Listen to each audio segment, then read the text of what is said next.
Hello વિદ્યાર્થી મિત્રો, હું ચૌહાણ અપેક્ષા આપના જ યુટ્યુબ ચેનલમાં હાર્દિક સ્વાગત કરું છું. તમે ભણી રહ્યા છો diploma electrical 5th semester ECA, chapter number 2 ઉદ્યોગોમાં ઉર્જા સંચયના અભિગમો.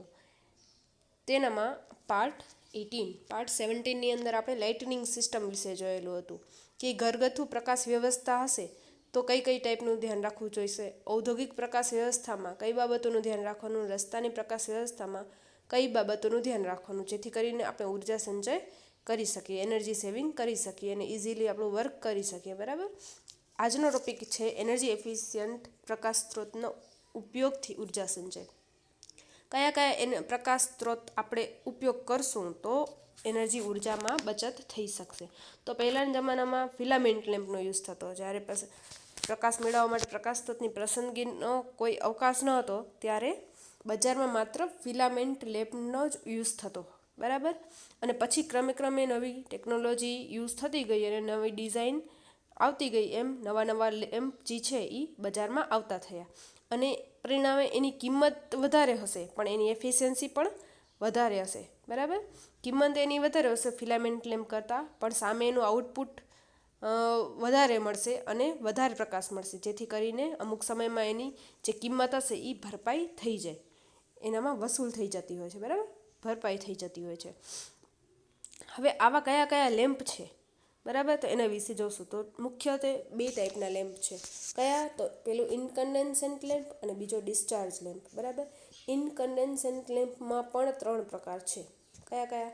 તો carbon filament lamp, metal filament lamp અને હેલોજન લેમ્પ. બરાબર. નામ ઉપરથી જ થોડો ઘણો આઈડિયા આવી ગયો હશે કે કાર્બન ફિલામેન્ટ લેમ્પ છે તો એમાં જે ફિલામેન્ટ હશે એ કાર્બનની બનેલી હોય છે, તો એ સામાન્ય રીતે કોઈ યુઝ કરતું નથી. બરાબર. કેમ કે એ પ્રદૂષણ પણ વધારે ફેલાવે છે અને સામે એટલી એની એફિશિયન્સી નથી, તો એનો અત્યારે કોઈ યુઝ કરતું નથી. તો જો કઈ રીતે કહેવામાં આવે છે, કાર્બનના ફિલામેન્ટનો ઉપયોગ કરવામાં આવે છે. કાર્બન ફિલામેન્ટ લેમ્પ જે હશે એના અંદર જે ફિલામેન્ટ હશે એ કાર્બનની બનેલી હોય છે. પ્રકાશ મેળવવા માટે બહુ ઉપયોગમાં લેવાતો નથી અને પ્રચલિત પણ નથી એટલો. બરાબર. એટલે એનું ડિટેલમાં દીધેલું નથી અહીંયા કાંઈ.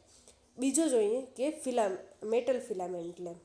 તો એનું કન્સ્ટ્રક્શન અહીંયા દીધેલું છે. જો આ ટાઈપનો મેટલ ફિલામેન્ટ લેમ્પ હોય છે. બરાબર. આ પેલું ઉપર કોન્ટેક્ટ દીધેલો છે, પછી એ કોન્ટેક્ટ સાથે બાયોનેટ કેપ જોઈન્ટ કરેલી છે. બરાબર. જેનો આધાર, આખા લેમ્પનો આધાર જે હશે એ બાયોનેટ કેપમાં હશે. બરાબર. પછી આ જે હશે એ એનો બેઝ હશે. બરાબર. ને આ આખું ગ્લાસનું બનેલું હશે. બરાબર. ગ્લાસનો લેમ્પ, ગ્લાસ સ્ટીમ. બરાબર. હવે આ જે કોઇલ હશે, આ કોઇલ તમને દીધેલી છે એ જુઓ તમે અહીંયા, ડાયરેક્ટ સીધી કોઇલ પણ હોઈ શકે, કોઇલ કરેલી કોઇલ હોઈ શકે અને કોઇલ્ડ કોઇલ પણ હોઈ શકે. બરાબર. સાદી કોઇલ એટલે સિમ્પલ એક દોરા ટાઈપ. બરાબર. કોઇલ એટલે આવી રીતે વળેલી હશે, આખે આખું આવી રીતે વળેલી હશે. બરાબર. એ ટાઈપની પણ હોઈ શકે ને. અહીંયા તમે જોશો ને તો જુઓ 1, 2 અને 3 ભાગમાં એવી રીતે કોઇલ્ડ છે. બરાબર. એટલે શું કહેવાશે એને? કોઇલ્ડ કોઇલ. 3 વખત કોઇલ કરેલી છે. બરાબર. વળેલી છે એટલે કોઇલ્ડ કોઇલ કહેવાશે. તો આ ટાઈપની કોઇલ હોય છે. બરાબર. કોઇલ્ડ ફિલામેન્ટ હોય છે અને આખા લેમ્પની અંદર નાઇટ્રોન વિથ આર્ગોન 2 વાયુનું મિશ્રણ ભરેલું હોય છે. બરાબર. 2 વાયુનું મિશ્રણ ભરેલું હોય છે. હવે એનું ડિટેલમાં જોઈએ કે શું કહે છે. આ આખું કન્સ્ટ્રક્શન થઈ ગયું કે ઉપર કોન્ટેક હોય, નીચે બાયોનેટ કેપ હોય, જેનો આખા લેમ્પનો આધાર બાયોનેટ કેપમાં હશે. પછી બેઝ, પછી ગ્લાસનો આખો બનેલો બહારનો આઉટર, અંદર કોઇલ્ડ કરેલી કોઇલ. બરાબર. જો આને આ ફિલામેન્ટ જે હશે એ ટંગસ્ટનની બનેલી હોય છે. નામ ઉપરથી મેટલ ફિલામેન્ટ લેમ્પ, એનામાં ફિલામેન્ટ જે હશે એ ટંગસ્ટનની બનેલી હશે. બરાબર. અને તેની એફિક્સી 10 થી 20 લુમેન પર વોટ અને આયુષ્યનું કેટલું છે? 750 થી 800 કલાકનું છે. બરાબર. ફિલામેન્ટ સાદા અથવા કોઇલ પ્રકારના અથવા કોઇલ્ડ કોઇલ પ્રકારના હોય છે. સાદી કોઇલ પણ હશે, કોઇલ કરેલી કોઇલ પણ હશે અને કોઇલ્ડ કોઇલ પણ હોય છે. એટલે 3 પ્રકારના લેમ્પ અવેલેબલ છે.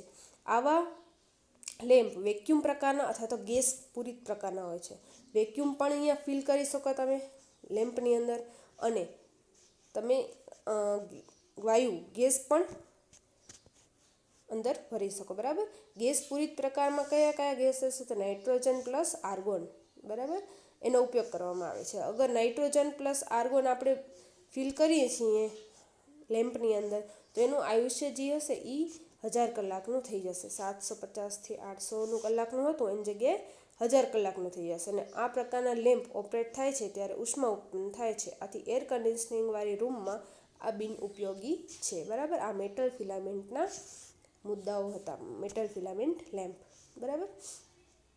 એના પછીનો છે લેમ્પ હેલોજન લેમ્પ, બરાબર. ઘણી જગ્યાએ જોયેલો હશે અને આપણે એક્સપેરિમેન્ટમાં પણ જોયેલો છે કે હેલોજન લેમ્પ કઈ ટાઈપનો પ્રકાશ આપે અને કેટલી તીવ્રતાનો પ્રકાશ આપે, બરાબર.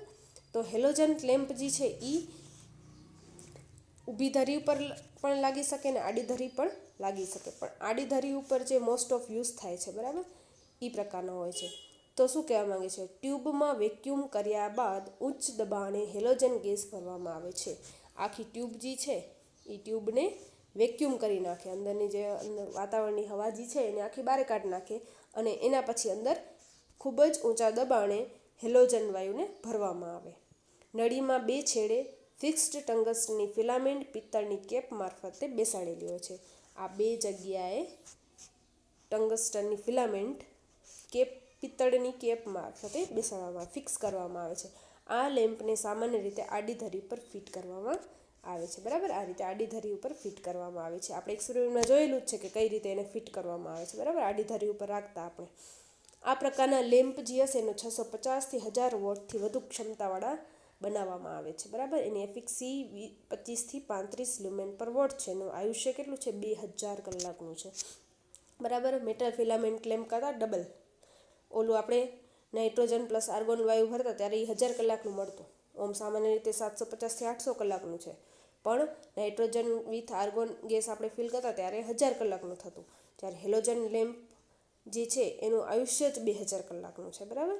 તેનો ઉપયોગ ફ્લડ લાઇટ તરીકે એરોડ્રોમ, પાર્કિંગ, સ્ટેડિયમ, ચેકપોસ્ટ વગેરે જગ્યાએ તથા ઓવરહેડ પ્રોજેક્ટમાં, ફંક્શનમાં, ફોટોગ્રાફીમાં કે સિનેલાઇટમાં થાય છે. એટલે ઘણી જ જગ્યાએ બહોળો ઉપયોગ થાય છે હેલોજન લેમ્પનો, બરાબર.